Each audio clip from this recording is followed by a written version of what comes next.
Ayan. So, i-review natin tong pagkain. 10 yen king.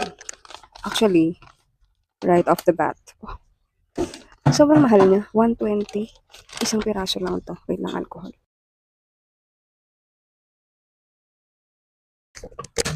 So, ayun. Ito, 120. Isang cheese lang. Isang cheese. May 3 cheese sila. Tapos nasa 170 yata. 190. Di ko sure. Kauwi ko pa lang. Tapos, review natin. Ito parang, siguro kung mas crunchy siya, mas toasted, mas okay. Pero, kanina pa kasi ito. Kanina din malambot siya, pero try natin. Yung cheese ball. Hindi na siya mainit, kaya wala ng cheese ball.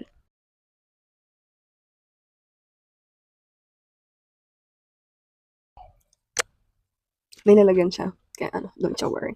Pero, para lang siyang yung usual na Japanese cake.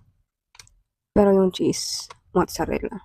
Pero kapag hindi mo na na-tsempohan yung cheese ball, wala, ganun din siya. Parang yung usual na Japanese cake. Ayun. Tenyan King. Sorry. Sorry po. I'm just being honest. Pero anyway, thank you Lord pa rin.